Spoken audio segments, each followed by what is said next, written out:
April 16 ആന്ത്രോപ്പിക് cloud opus 4.7 എന്ന് പറഞ്ഞിട്ടുള്ള ഒരു പുതിയൊരു മോഡൽ ലോഞ്ച് ചെയ്തിട്ടുണ്ട്. അപ്പോൾ ഇതിൽ വരുന്ന പുതിയ ഫീച്ചേഴ്സ് എന്തൊക്കെയാണെന്നുള്ളത് നമുക്കൊന്ന് നോക്കി നോക്കാം. ഫസ്റ്റിലത്തെ ഇംപ്രൂവ്മെന്റ് എന്ന് പറയുന്നത് ഏജന്റിക് കോഡിങ്ങിൽ തന്നെയാണ്. ഇതിൽ ഓപ്പസ് 4.6 കമ്പയർ ചെയ്ത് നോക്കുമ്പോൾ ഏകദേശം 10% ഇംപ്രൂവ്മെന്റ് ആണ് ഓപ്പസ് 4.7 വന്നിട്ടുള്ളത്. നെക്സ്റ്റ് ആയിട്ട് ഇംപ്രൂവ് ആയിട്ടുള്ള ഒരു ഫീച്ചർ എന്ന് പറയുന്നത് ഇൻസ്ട്രക്ഷൻ ഫോളോയിങ് ആണ്. അതായത് നമ്മൾ പണ്ട് പ്രോംപ്റ്റ് കൊടുക്കുമ്പോൾ ചിലപ്പോൾ ചില പോർഷൻസ് ഒക്കെ സ്കിപ്പ് ചെയ്ത് കളഞ്ഞ് ബാക്കി പോർഷൻസ് ചെയ്യാന്നുള്ള രീതി ഉണ്ടായിരുന്നു. പക്ഷെ അത് ഓപ്പസ് 4.7 ആ ഒരു പ്രോംപ്റ്റ് ഫോളോയിങ് കപ്പാസിറ്റിയും കൂടി ഇംപ്രൂവ് ആക്കിയിട്ടുണ്ട്.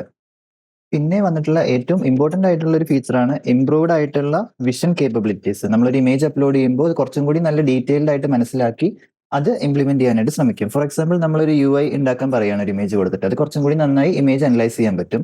ഒപ്പം തന്നെ കുറച്ചും കൂടി ഹയർ റെസൊല്യൂഷൻ ഇമേജസ് നമുക്ക് ഇവിടെ അപ്ലോഡ് ചെയ്യാനായിട്ട് പറ്റുന്നുണ്ട്. ഓപ്പസ് 4.7 എന്ന് പറയുന്നത് അത്യാവശ്യം ഹെൽപ്ഫുൾ ആയിട്ടുള്ള ഒരു AI ഏജന്റ് തന്നെയാണ്. പക്ഷെ ഇത് ആന്ത്രോപിക്കിന്റെ സ്ട്രോങ്സ്റ്റ് ആയിട്ടുള്ള മോഡലല്ല. ഇതിലും പവർഫുൾ ആയിട്ടുള്ള ഒരു മോഡലാണ് മൈത്തോസ് എന്ന് പറയുന്നത്.